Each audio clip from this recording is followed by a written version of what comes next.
ये एम्बुलेंस है जो मेडिकल के इंचार्ज हैं माशाल्लाह, उनकी काविशों से जो है ये एम्बुलेंस भी आई है। यहाँ पे मौजूद भी हैं, सीनियर एडवोकेट भी हैं और प्रैक्टिसिंग लॉयर हैं, बहुत अच्छी, बहुत मिलनसार हैं। नेक्स्ट ईयर के लिए भी इनसे बात हुई है, 2025 के अंदर ये जॉइंट सेक्रेटरी के लिए भी लड़ रही हैं इनसे जी 25-6 के अंदर इंशाल्लाह। अस्सलाम वालेकुम मैडम। मैडम कुछ बताइए कि आपने कोशिशें की हैं माशाल्लाह, सब लोग आपसे बहुत मुतमईन हैं, तो आपने दिन रात मेहनत करी है और मैंने ये भी देखा कि मेडिकल के बारे में भी जो लोग बीमार थे उनको जो ना बहुत सपोर्ट दिलवाई है आपने।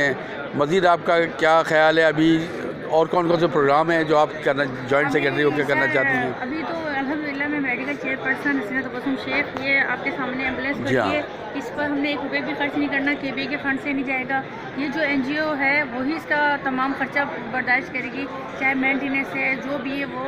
ये एनजीओ ने हमसे वादा किया है कि हम पूरा का, ये देखें अभी आपके हालात आप सामने खड़ी है, बिल्कुल न्यू हालत में इन्होंने हाँ, आपके एफर्ट्स से माशाल्लाह, इसलिए जी हमने इसीलिए कि उगला की वेलफेयर ज़्यादा से ज़्यादा हो सके। ये हमारी केबीए की है, ये पहले से हाँ, लेकिन ये कि इसमें अभी इतना वो नहीं है। और दूसरा मैं 1122 लेकर आई हूँ। 1122 जो हमारी सिंध गवर्नमेंट ने हमें दी है, वो आई थी 23 में, लेकिन वो चली गई थी। ठीक है, ऐसा ही हुआ था। फिर मैं लेकर आई 24 में, और अल्हम्दुलिल्लाह 24 में एक दिन भी इसकी गैर हाजिरी नहीं हुई। और सुबह वो 9 बजे 8:30 बजे यहाँ पर मौजूद होती है और 5 बजे के बाद वो जाती है। उसके अंदर वो एम्बुलेंस में 1122 में हर तरह की सहूलत है जो कि इन एम्बुलेंसेस में नहीं है। उसमें ऑक्सीजन की सहूलत है, किसी हड्डी फ्रैक्चर हो जाए, बहुत सारी सहूलतें वो ये वकला के लिए हमने कोशिश की है। और एक अंदर ऑफिस बनाया है, डिस्पेंसरी के अंदर एक जगह बना के हमने केबी ऑफिस बनाया है। मतलब कि आप आए, मैं आपको अंदर का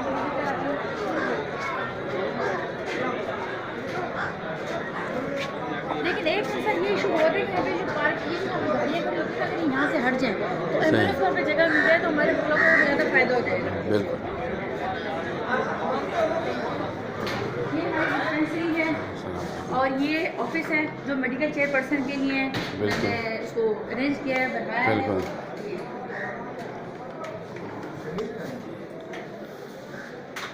जी मैडम, आप एक तो बता रही थी कि जो आपने 11 कौन सी जो एम्बुलेंस यहाँ आती है वो उसके लिए आपने जो एफर्ट्स किए वो भी थोड़ा रिपीट कर दीजिए। जी सर, 1122 23 में आई थी, लेकिन जा चुकी थी कुछ वजूहात की बिना पर। उसको कोई लुक आफ्टर करने वाला था या नहीं था, जो भी था, खैर वो पहले की बात है। मैं 1122 लेकर आई, उसमें हर तरह की सहूलतें। अगर पूरे साल आपको पता है, इस साल हीट स्ट्रोक बहुत ज़बरदस्त तरीके से हुआ था, तो उसमें हमारे वकीलों को बड़ी परेशानियों का सामना करना पड़ा था। तो उसमें जब भी कोई भी हमारा वकील, बहन, भाई, जो भी किसी की भी तबीयत ख़राब हुई है तो मैंने फौरी उनको हॉस्पिटल पहुँचाया। और कुछ वकीलों को मैं घर भी उनको छोड़ कर आई हूँ, क्योंकि उनकी कंडीशन ऐसी हो जाया करती थी हीट स्ट्रोक की वजह से। और ये ऑफिस बनाने का मकसद, ये ऑफिस मैंने बनाया है, इसमें आप देख सकते हैं नेम प्लेट भी मेरी लगी हुई है।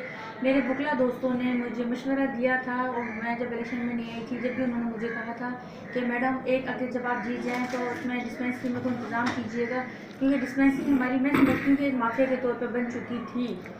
अल्लाह ताला हम सबको अपने ज़ुबान में रखे। और ये डिस्पेंसरी की दवाइयाँ सब गायब, डॉक्टर टाइम पर नहीं मौजूद होते ही नहीं थे तकरीबन। तो मैंने सारी चीज़ों को कंट्रोल किया। जी, मैंने कोशिश की कि उनको यकीनी बनाया कि वो डॉक्टर्स की यहाँ पर मौजूदगी यकीनी बनाई जाए। मैंने बनाई, और दवाइयों की यहाँ पर मौजूदगी, दवाइयों का होना और तमाम वकला को मिलना, ये मैंने इस पर काम किया। माशाल्लाह, बहुत बड़ा काम है ये। अच्छा मैडम, आपने जितना काम किया है लोग आप अप्रिशिएट कर रहे हैं, ठीक है। अच्छा, हमने भी किया है, हमारे चैनल ने भी किया है, लेकिन अब 2025-26 के लिए जो आप इलेक्शन के लिए आ रही हैं इंशाल्लाह जॉइंट सेक्रेटरी के लिए, उस बारे में बताइए कि आप क्या ख्यालात हैं, क्या चाहती हैं आप मज़ीद? इसकी मैं पहले डिस्पेंसरी की पूरी तफसील जी बता दूँ, हाँ, आपको बताती हूँ, क्योंकि ये काम बहुत ही ज़रूरी है। क्योंकि देखें, अचानक से किसी की तबीयत ख़राब होती, सेहतमंद बंदा भी अचानक से, मैं बताऊँ कि मैं यहाँ खड़ी थी, मैं क्यों इलेक्शन में आई, लोग मुझसे पूछते हैं तुम क्यों आई, तुम्हारे साथ तो कोई ग्रुप भी नहीं था, बड़े ग्रुप से नहीं थी, ये क्या होता। तो मेरे साथ एक वकील साहबा खड़ी हुई थी, वो अचानक मुझसे सही बात करते करते वो गिर गई।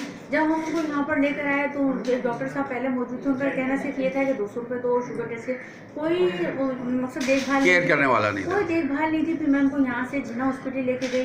खैर अल्लाह ताला ने उनको ज़िंदगी दी, हर चीज़ सही आई। लेकिन एक मुझे उस वक्त मुझे दोस्तों ने कहा कि आपको इलेक्शन में आना चाहिए और वकला के लिए काम करना चाहिए, बहुत वरना मैं प्रैक्टिसिंग लॉयर, मैं कोई इन चीज़ों से मेरा कोई लेना देना नहीं था। ये वजह बनी। फिर मैं जब यहाँ पर आई तो यहाँ पर गर्मी इंतहाई शदीद हुआ करती थी। यहाँ पर मरीज़, सारे मरीज़ जो होते हैं, जो बीमार होता है, उसको माहौल अच्छा मिलना चाहिए। मैंने बहुत कोशिश की, इंशाल्लाह आने वाले लोग भी करेंगे। और जब जॉइंट सेक्रेटरी मैं बन जाऊँगी इंशाल्लाह अल्लाह के फजल करम से, तो इंशाल्लाह आपको मेरा काम भी नज़र आएगा और मैं भरपूर तवज्जो दूंगी हर काम पर, क्योंकि वो मेरा एक वो डोमेन नहीं होगा कि मैं एक ही की मेडिकल चेयरपर्सन हूँ। क्योंकि यहाँ पे आपने देखा कि पार्किंग का बड़ा ख़राब मसला है, खाने पीने का, कैंटीन का बड़ा मसला है। अगर मैंने किसी से कोई बात की तो ज़ाहिर ही कहा कि आप अपनी कमेटी देखें। फिर डे केयर में बहुत पहले कभी कारपेट डला था, यहाँ पे हमारे जीजीस के बच्चे होते हैं और वकला के बच्चे होते हैं, तो उसमें इतने जरासीम थे कि जब वो मैंने चेंज करवाया तो मेरे चेहरे पे रेशेस पड़ गए थे और मैंने अकेले खड़े होकर, क्योंकि स्टाफ सारा दर्द हो जाता है, नहीं सुन, बहरहाल उसमें मैंने कारपेट चेंज करवाया, सारे कबर्ड टूटे हुए थे वो ठीक करवाए, डे केयर की हालत दुरुस्त करवाई, यहाँ पर 2 AC लगवाए और दवाओं को मैं जिस तरह से यहाँ के लोग स्टाफ शिकायत करते हैं कि कोई थैली भर के दवा लेके जा रहा है, कोई 2 टेबलेट मिली, किसी को नहीं मिली, तो उसको मैंने ये यकीनी बनाया कि तमाम वकला को बराबर की बुनियाद पर फर्स्ट एड मिले, दवाएं मिलें, सबको जरूरतमंद है उसको लाजमी मिलनी चाहिए। जो भी वकील बन भाई हमारा आता है या जो भी बीमार आता है स्टाफ को कोई भी। अब ये जो रूम बनाया गया है ये उसकी एक कड़ी है कि अब जो भी मेडिकल चेयरपर्सन आएगा वो यहाँ पर टाइम देगा। अगर हम इलेक्शन में आते हैं तो फिर ये इलेक्शन में ये सोच कर आना चाहिए कि हमें वकला की वेलफेयर करनी है, ये सोच के नहीं आना चाहिए कि मेरी वकालत खराब। वकालत पे तो असर पड़ता है, आपकी इलाज नहीं पड़ता है, बिल्कुल प्रैक्टिस में बहुत पड़ता है, ठीक है, बहुत पड़ता है कि ज़ाहिर हम कोर्ट को उतना टाइम नहीं दे पाते थे, वो अपने क्लाइंट को टाइम नहीं दे पाते, फिर हमें सिर्फ वकला की वेलफेयर होती है। तो मेरा कहना है कि अब जो भी आए, मैंने ये मुझे बड़ी इसके साथ ये बनाने के लिए, ऑफिस बनाने के लिए जिद्दोजहद करनी पड़ी, बड़ी मुखालफत के सामने करने पड़े, क्योंकि एक चीज़ को बिल्कुल मैनेज करना बहुत मुश्किल काम था, लेकिन अल्लाह ने मेरे साथ दिया, वकला ने, अल्हम्दुलिल्लाह। अब जो भी चेयरपर्सन आए वो यहाँ पर सुबह में भी यहाँ पर विजिट करे, अगर नहीं बैठ सकता तो दोपहर में भी करे, डॉक्टरों की मौजूदगी यहाँ पर यकीनी बनाई जाए, क्योंकि कुछ दिन कुछ मसले मसाइल थे, मैं नहीं आ पाती थी तो डॉक्टर गायब होते थे, वही मसला, मुझे शिकायतें आती थी, तो ये इस मकसद के लिए। अब जॉइंट सेक्रेटरी पर आ जाते हैं, तो मैंने जॉइंट सेक्रेटरी का जो इलेक्शन अनाउंस किया दोस्तों के कहने पे, वो मैंने इसीलिए अनाउंस किया कि मैं वकला के लिए कुछ कर सकूँ। मुझे लोगों ने कहा आप एडिशनल पर आएँ हाई कोर्ट में, मैंने उसको इग्नोर किया। मुझे सिंध बार के लिए कहा गया, मैंने उसको इग्नोर किया, क्योंकि मैं मेडिकल चेयरपर्सन बनने के बाद कराची बार में आने के बाद मुझे ये अंदाज़ा हुआ कि मैं सिर्फ शोहरत नहीं चाहती, मैं सिर्फ भाग दौड़ नहीं चाहती, मैं काम करना चाहती हूँ। मेरा असल जो एम है वो काम है, क्योंकि हमारे यहाँ वकला को बहुत परेशानी का सामना करना पड़ता है और हर तरह के मसाइल हैं। ये नहीं है कि सारे वकला बहुत उनको हर चीज़ की सहूलत है भी और नहीं भी। तो हम जो वकला को ज़रूरियात हैं, जो मैं समझ सकती हूँ और जो मैंने देखा वहाँ उसमें अपने इलेक्शन जीतने के बाद जो वकला के मसाइल मेरे सामने आए, इंशाल्लाह मैं उस पर काम करूँगी। और पहली जो मेरी तरजीह होगी वो ये होगी कि हमारे वकला बहन भाई अक्सर वो उनको हाई कोर्ट जाने में मुश्किल हो जाती है।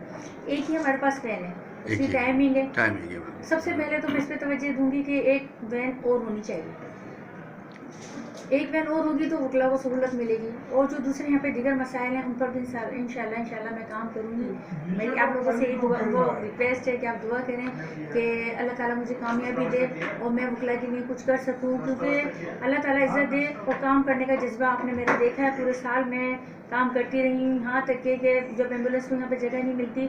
और जो आने वाली कमेटी है, मेरी ये भी रिक्वेस्ट होगी कि यहाँ पर एक जगह बनाई जाए। हमारे पास 3 एम्बुलेंस हैं, 2 मैं लेकर आई हूँ, एक पहले से मौजूद है, तो उसकी यहाँ पर जगह होनी चाहिए कि अल्लाह नगर ये कैफेटेरिया से और सिटी कोर्ट थाने तक ये पूरा रोड साफ करा दिया जाए।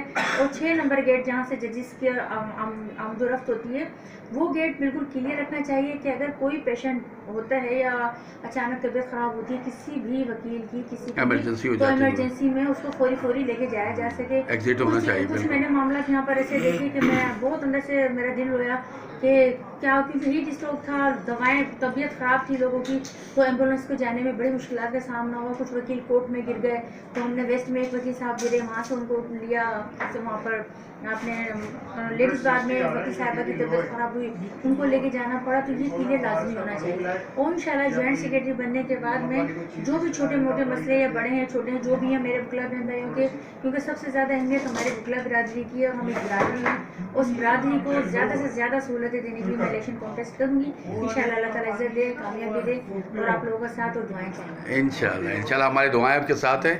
पहले भी आप कामयाब हुई थी लोग आपको आपके काम को सराहते हैं, आपको सराहते हैं। इंशाल्लाह हमारी दुआएं आपके साथ हैं, इंशाल्लाह आप कामयाब होंगे और 2025-26 में भी इंशाल्लाह आप जो है कामयाब होंगे इलेक्शन में। मोहब्बत जहाँ तक पहुँचे। जी जी बिल्कुल बिल्कुल इंशाल्लाह।